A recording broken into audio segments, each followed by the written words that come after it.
नमस्कार सर, मैं मोनिका चौधरी। आज हम इंसुलिन सपोर्ट के बारे में जानना चाहते हैं। इसका इंट्रोडक्शन दीजिए। Good morning, Monica. Myself, Dr. Narendra Kumar, MBBS DNB consultant, family physician, and CPCDM diabetes specialist at S&D Multi Specialty Hospital, सन्नाडुंगा, बेनारो, Jaipur, Rajasthan. जैसा कि लेक्चर 5 तक अपन बात कर चुके थे, लेक्चर 5 में अपन ने बात करी थी पायोग्लाइकोजेन के बारे में। आज हम लेक्चर 6 में बात करते हैं इंसुलिन सिक्रेटोगोज के बारे में। इंसुलिन सिक्रेटोगोज का इंट्रोडक्शन अपन देते हैं तो इंसुलिन सिक्रेटोगोज क्या होती है? ओरल हाइपोग्लाइसेमिक एजेंट होती है। ये इंसुलिन के सिक्रेशंस को बढ़ा देती है। ये पेनक्रियाज पे काम करती है, बीटा सेल्स पे, और इंसुलिन के सिक्रेशंस को ये बढ़ाती है। और ओनली अपन यूज करते हैं इसको टाइप 2 डायबिटीज मेलाइटस में, क्योंकि ये ओरल हाइपोग्लाइसेमिक एजेंट है। इसके क्लासिफिकेशन बताइए। क्लासिफिकेशन की अपन बात करते हैं तो सबसे पहला क्लासिफिकेशन इसमें सल्फोनाइल यूरियाज अपन बोलते हैं। तो इसमें फर्स्ट जनरेशन, सेकंड जनरेशन होती है। फर्स्ट जनरेशन में टोलबुटामाइड आती है, क्लोरप्रोमाइड आती है और टोलाजेमाइड आती है। इसके अलावा सेकंड जनरेशन की अपन बात करते हैं तो ग्लिबेनक्लेमाइड आती है, ग्लिक्लेजाइड आती है और ग्लिपिजाइड्स आती है और ग्लिमिप्राइड ड्रग आती है।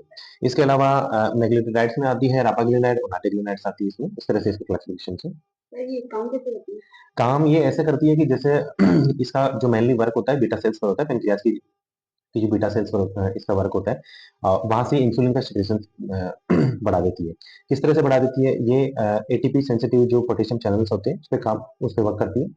उसके वर्क करती है तो इसकी वजह से क्या होता है कि जो पोटेशियम का जो इफ्लक्स होता है वो इनिबिट होता है। पोटेशियम की इफ्लक्स इनिबिट होने की वजह से क्या होता है कि जो वोल्टेज गेटेड जो कैल्शियम चैनल्स होते हैं वो ओपन हो जाते हैं। इसकी वजह से कैल्शियम की जो एंट्री होती है सेल्स के अंदर, और कैल्शियम की एंट्री होने की वजह से क्या होता है कि जो एक्सोसाइटोसिस होता है, इंसुलिन जो ग्रेन्यूल्स होते हैं उसका एक्सोसाइटोसिस होता है, उसकी वजह से इंसुलिन अपने बॉडी के अंदर बढ़ जाता है। सर इसे हम कब कब दे सकते हैं?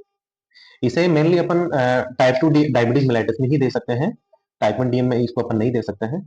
इसके नुकसान क्या क्या है? इसके नुकसान मेनली तो जैसे अपन बड़े नुकसान की बात करते हैं तो अगर लॉन्ग टाइम तक अगर पेशेंट इसको लेता है तो इससे हाइपोग्लाइसेमिया होने के चांसेस बढ़ जाते हैं और वेट गेन भी होता है और गैस्ट्रो इंटेस्टाइनल जो अपसेट पेशेंट को होता है इसके। इसे कम नहीं देना चाहिए। देखो इसको इसके कॉन्ट्राइंडिकेशन की अपन बात करते हैं तो अपन इसमें टाइप 1 डायबिटीज मेलाइटिस होती है उसमें अपन नहीं दे सकते हैं। एक प्रेगनेंसी में इसको नहीं देना चाहिए, और लैक्टेशन जो पीरियड होता है उसमें भी नहीं देना चाहिए। और लीवर और किडनी की अगर फेलियर है, लीवर फेलियर किडनी फेलियर है, तो अपन इसको नहीं दे सकते हैं। और एल्डरली पेशेंट में भी अपन इसको अवॉइड ही करते हैं। एल्डरली पेशेंट में अपन नहीं दे सकते। सर इसके वजन भी बढ़ता है। देखिए वजन बढ़ने का इसमें रीजन है कि जैसे ये क्या करती है कि पेनक्रियाज की जो बीटा सेल्स में इंसुलिन की सिक्रेशन को बढ़ा देती है। इंसुलिन के सिक्रेशन को बहुत ज्यादा बढ़ा देती है।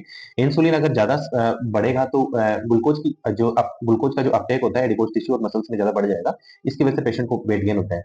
इंसुलिन ज्यादा बढ़ने की वजह से क्या होता है कि जो ग्लूकोज की एंट्री बहुत ज्यादा बढ़ेगी सेल्स के अंदर, तो सेल्स के अंदर ग्लूकोज की एंट्री बढ़ने की वजह से एपेटाइट पेशेंट का बढ़ जाता है, और एपेटाइट बढ़ने की वजह से पेशेंट ज्यादा खाता है इसे, और इस वजह से ये वेट गेन के कारण होता है। Thank you sir. Thank you so much, Monica, for questioning.